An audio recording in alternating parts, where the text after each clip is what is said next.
भारत माता की, भारत माता की।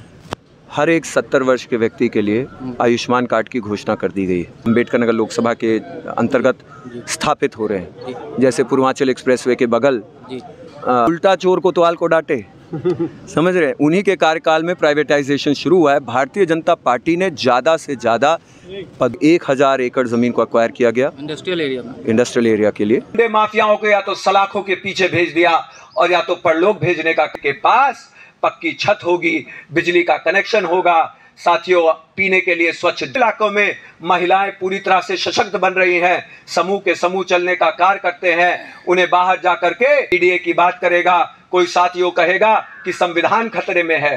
साथियों, आदर्श पार्टी की सरकार में वर्ग विशेष के लिए कार्य होता था, धर्म विशेष के लिए कार्य होता था। चाहेंगे आपके क्षेत्र में जिस तरीके से आप प्रत्याशी बनाए गए हैं अम्बेडकर नगर क्षेत्र में भाजपा की तरफ से, आपका एक कार्यकाल पूरा हो गया है। आप ये बताइए कि आप अगर सांसद बन जाते हैं क्षेत्र से, तो आपने अपने क्षेत्र के लिए क्या कार्य योजनाएं बनाई है, युवाओं के लिए क्या सोचा है और बुजुर्गों के लिए क्या सोचा? देखिए, बुजुर्गों के लिए भारतीय जनता पार्टी द्वारा हर एक 70 वर्ष के व्यक्ति के लिए आयुष्मान कार्ड की घोषणा कर दी गई है। नौजवानों के लिए तमाम योजना जो पहले से चल रही थी वो तो चल ही रही हैं, उसको और आगे बढ़ाने के लिए तमाम औद्योगिक क्षेत्र हमारे अम्बेडकर नगर लोकसभा के अंतर्गत स्थापित हो रहे हैं। जैसे पूर्वांचल एक्सप्रेसवे के बगल बेवाना गांव में लगभग 1000 एकड़ ज़मीन को एक्वायर किया गया इंडस्ट्रियल एरिया के लिए। और कटका बाज़ार के बगल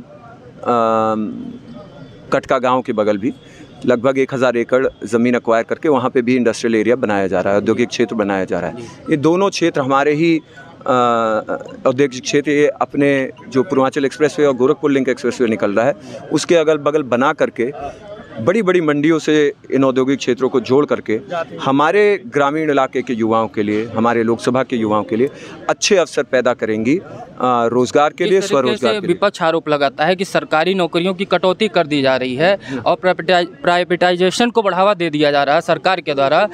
आप लोग अगर फिर से सत्ता में आते हैं तो क्या इस विषयों पर विचार करेंगे जो विपक्ष आरोप लगाता है? विपक्ष का कार्य है लोगों को गुमराह करना, और उन्हीं के कार्यकाल में प्राइवेटाइजेशन शुरू हुआ है। तो उल्टा चोर कोतवाल को डांटे, समझ रहे हैं, उन्हीं के कार्यकाल में प्राइवेटाइजेशन शुरू हुआ है। भारतीय जनता पार्टी ने ज़्यादा से ज़्यादा पदों का सृजन करने का कार्य किया है।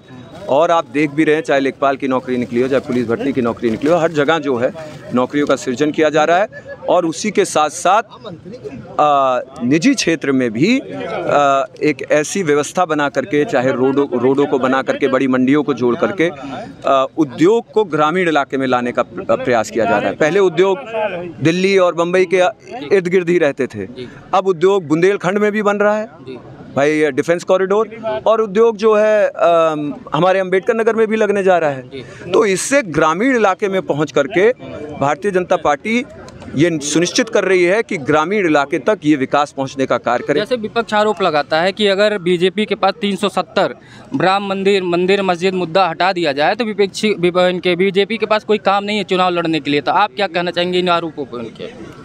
ये बेसलेस आरोप है। क्या मतलब कोई काम नहीं है चुनाव लड़ने के लिए? भाई, चुनाव हो रहे हैं, सुचारू रूप से हो रहे हैं, सारे चुनाव आ रहे हैं, हो रहे हैं, सारी पार्टियां लड़ रही हैं और जगह जगह पे जो है अलग अलग पार्टियां अलग अलग चुनाव जीत रही हैं। अभी आप जब अब की बार बीजेपी से आप अगर जीत जाते हैं तो क्या काम करेंगे अपने क्षेत्र के लिए? देखिए, मेरा काम जो मेरे क्षेत्र का विकास है, यहाँ के मुद्दों को लोकसभा में रखना और यहाँ के विकास को लेकर के वो सारे प्रयास चलेंगे। आदरणीय श्रीमान इन प्रताप तिवारी जी, श्री राम मोहन भारती जी, सह संयोजक आदरणीय अवधेश पांडे बादल जी, मनोज पांडे जी, मनीष पांडे जी, आप सभी लोगों का स्वागत वंदन अभिनंदन करते हुए, साथियों, यहाँ पे उपस्थित हमारे आदरणीय नौजवान साथी, आदरणीय बुजुर्गण, माताएं, बहनें, आप सभी लोगों का मैं अपने दिल से आभार प्रकट करता हूँ कि आप लोग यहाँ पे इस भारी मात्रा में हम सभी के सम्मान में उपस्थित हुए। साथियों, लोकसभा का चुनाव आने वाली 25 मई को निर्धारित है। हम सभी लोग अपना मत 25 मई को देने जा रहे हैं। इस देश के भविष्य का हम फैसला करने जा रहे हैं। अगले 5 साल इस देश में नीतियों का निर्माण कौन करेगा, अगले 5 साल इस देश का नेतृत्व कौन करेगा, इसका निर्णय 25 मई को लिया जाना है। साथियों, किसी भी पार्टी का जब वह चुनावी मैदान में रहती है तो उसका अपना एक उद्देश्य होता है, एक घोषणा पत्र होता है। भारतीय जनता पार्टी का एक उद्देश्य है कि भारत को सन 2047 तक एक विकसित राष्ट्र के रूप में स्थापित करना है। साथियों, विकसित राष्ट्र वह राष्ट्र होता है जिसके अंदर उसके नागरिकों के पास वो सभी मूलभूत सुविधाएं हों जो एक नागरिक के पास विकसित देशों में होती है। रोटी, कपड़ा, मकान, बिजली, पानी, स्वास्थ्य और शिक्षा, ये सारी मूलभूत सुविधाएं एक व्यक्ति के जीवन में वो सुलभता लाने का कार्य करती है, जिससे उनका जीवन यापन करना आसान हो जाता है और जीवन में तरक्की करना भी आसान हो जाता है। साथियों, भारतीय जनता पार्टी ने पिछले 5 वर्षों में अपने कार्यकाल में इन सुविधाओं के ऊपर अमूलचूल परिवर्तन कार्य करके बहुत बड़ा परिवर्तन लाने का कार्य किया है। साथियों, हमारे लोकसभा क्षेत्र के अंदर 80,000 से अधिक आवास योजनाएं बांटी गई और जो लोग अभी बचे हुए हैं उनके लिए साथियों आदरणीय प्रधानमंत्री श्री नरेंद्र मोदी जी ने अपने घोषणा पत्र में 3 करोड़ नए आवास योजनाओं की घोषणा करने का काम किया है। साथियों, इसी के साथ साथ अंबेडकर नगर लोकसभा के अंदर साथियों 4 लाख लोगों को, परिवारों को शौचालय देने की व्यवस्था की गई और उसी के साथ साथ 7 लाख लोगों को आयुष्मान कार्ड देने का कार्य किया गया। साथियों, आज हमारे हर एक गांव में, पूरे देश के 6,60,000 गांव में साथियों भारतीय जनता पार्टी द्वारा हर गांव में पीने के पानी के लिए पाइपलाइन बिछाई जा रही है। हर घर नल की योजना के तहत सबके घरों में टोटी पहुंचाने का कार्य भारतीय जनता पार्टी की सरकार द्वारा मात्र 5 सालों में करने का कार्य किया गया है। साथियों, इसी के साथ साथ देश के 30 करोड़ से अधिक किसानों को किसान सम्मान निधि सालाना 6,000 रुपया देने का कार्य भारतीय जनता पार्टी की सरकार कर रही है। साथियों, ये सारी की सारी व्यवस्थाएं आज हमारे ग्रामीण इलाके के गरीब लोगों के, महिलाओं के, किसानों के और नौजवानों के जीवन में वो परिवर्तन लाने का कार्य कर रही हैं जो इससे पहले 70 वर्षों में कभी नहीं हुआ था।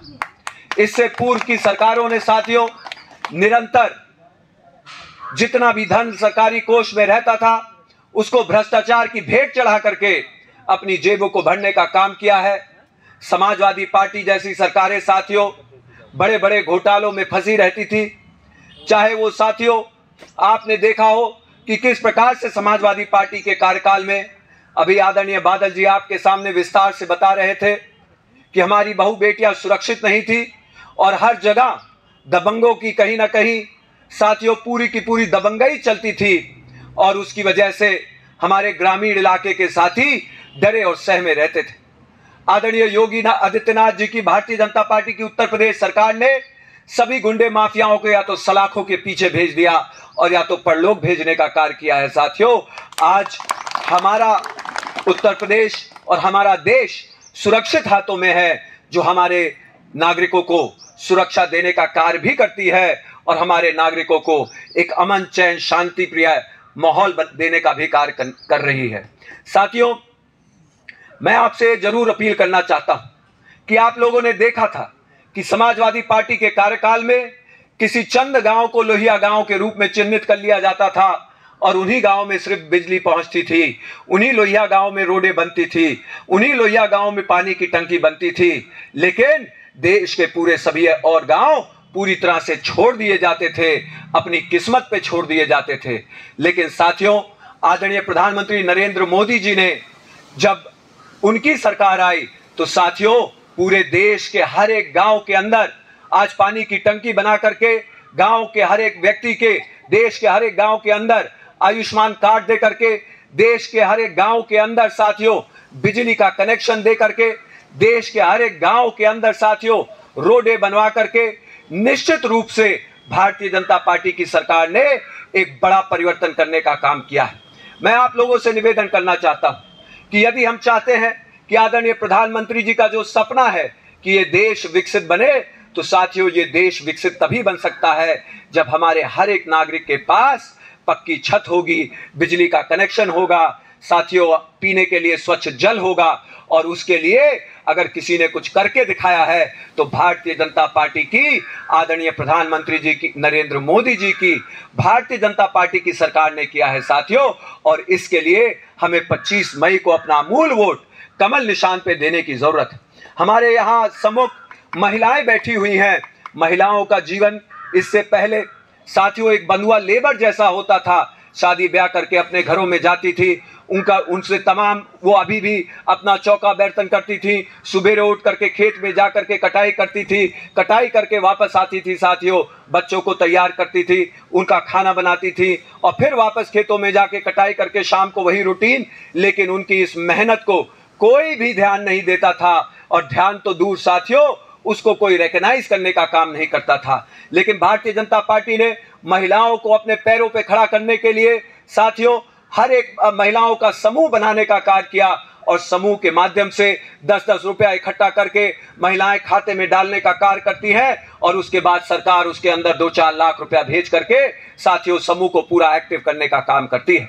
साथियों उस समूह के माध्यम से महिलाएं 1% ब्याज पे साथियों ऋण लेने का काम करती हैं और उस 1% ब्याज से किसी ने बकरी पालन किया, किसी ने मुर्गी पालन किया, किसी ने साथियों सिलाई मशीन खरीदी, तो किसी ने बिटिया की शादी में लगाने का कार्य किया। साथियों ये जो 1% का ब्याज होता था ये वापस उस खाते में आता है, समूह के खाते में, और इसको सरकार वापस नहीं लेती है, ये वापस समूह के कार्यों में लगने का काम होता है। ये व्यवस्था देकर के आज हमें देखने को मिलता है कि ग्रामीण इलाकों में महिलाएं पूरी तरह से सशक्त बन रही हैं, समूह के समूह चलने का कार्य करते हैं, उन्हें बाहर जा करके आज सामान्य जनजीवन में रहने का अवसर मिलता है। महिलाओं को सशक्त करके भारतीय जनता पार्टी ने आज एक बराबरी का हक देने का काम किया है। साथियों लोकसभा और विधानसभा के अंतर आज हमें यह भी देखने को मिल रहा है कि भारतीय जनता पार्टी ने नारी बंधन शक्ति नियम के तहत साथियों ये भी हमें देखने को मिल रहा है कि 33% आरक्षण लोकसभा और विधानसभा में देने का कार्य किया है। वो दिन दूर नहीं जब महिलाएं इस देश का प्रतिनिधित्व करेंगी। 33% आरक्षण पाने के बाद महिलाओं को बराबरी का हक जब निर्णय लेने की इकाइयों में दिया जाएगा साथियों, निश्चित रूप से ये देश भारी परिवर्तन की तरफ बढ़ने का काम करेगा। और ये सब कुछ करने का कार्य भारतीय जनता पार्टी की सरकार कर रही है। इसलिए मेरा आप लोगों से निवेदन है, ये समाजवादी पार्टी के लोग आपके बीच में आएंगे, आपको बरगलाने का काम करेंगे। कोई पीडीए की बात करेगा, कोई साथियों कहेगा कि संविधान खतरे में है। साथियों आदरणीय प्रधानमंत्री नरेंद्र मोदी जी जो संविधान का सम्मान करने का काम करते हैं, ये किसी से छुपा हुआ नहीं है। संविधान सभी के लिए सर्वोपरि है और संविधान के आधार पर ही आज पूरा देश पिछले 10 सालों से चलने का कार्य हो रहा है। साथियों इसी के साथ साथ साथियों मैं ये भी कहना चाहता हूं कि भारतीय जनता पार्टी की सरकार किसी के साथ भेदभाव करने का काम नहीं करती है। समाजवादी पार्टी की सरकार में वर्ग विशेष के लिए कार्य होता था, धर्म विशेष के लिए कार्य होता था, लेकिन भारतीय जनता पार्टी ने सबको साथ लेकर के चलने का कार्य किया है। अगर आवास योजनाएं आई तो किसी एक धर्म के बीच में नहीं बांटी गई, किसी एक जाति के बीच में नहीं दिया गया। अगर आवास योजना आई तो एक तरफ से सबको देने का कार्य भारतीय जनता पार्टी की सरकार ने किया। इसका कारण यह है साथियों क्योंकि भारतीय जनता पार्टी के आधार में साथियों देश का निर्माण है, देश के हर एक नागरिक का निर्माण है। और इसलिए किसी के साथ भेदभाव न करके भारतीय जनता पार्टी ने सिर्फ 4 बिरादरियों को केंद्र में रख के काम किया है। साथियों कौन सी है ये बिरादरियां? गरीब, किसान, युवा और महिला, इन 4 को केंद्र में रख करके भारतीय जनता पार्टी ने वो हर एक योजना बनाई जिससे आज हमें मूलभूत परिवर्तन जमीनी स्तर पे देखने को मिल रहा है। इसलिए मैं आपसे निवेदन करता हूं, यदि आज हमारे पूरे देश के ग्रामीण इलाकों के अंदर 4.25 लाख किलोमीटर रोड बनी है तो उसी के साथ साथ देश में हाईवे का निर्माण 1,90,000 किलोमीटर से बढ़ा करके भारतीय जनता पार्टी ने हर जगह बेहतरीन रोडें देने का कार्य किया है। साथियों गांव को जोड़ करके गांव में मूलभूत सुविधा पहुंचा करके साथियों आज गांव को भी शहर जैसा विकास करने का काम किया है। पहले लोग पलायन शहर की तरफ करते थे, कहते थे कि शहर बहुत विकसित है, और शहर विकसित होने की वजह से जो शहरी लोग होते थे उनके बच्चे भी और विकसित होने का कार्य करते थे।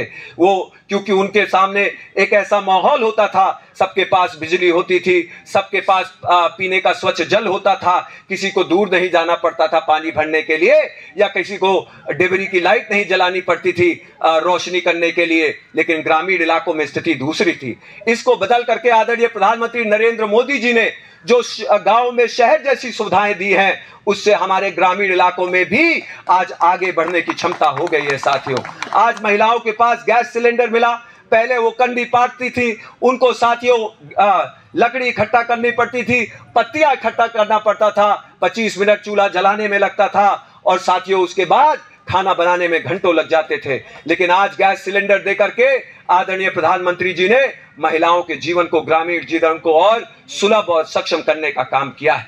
साथियों, इसलिए मैं जरूर कहना चाहता हूं कि ये विपक्षी पार्टियां ये चाहती हैं कि जो गरीबों को मुफ्त अनाज योजना मिल रही है, ये जो गरीबों को, साथियों आज गांव में 18-18 घंटा बिजली मिलने का कार्य होता है, साथियों जो गरीबों के घर स्वच्छ जल पहुंच रहा है, इससे ये पार्टियां ईर्ष्या रखने का कार्य करती हैं।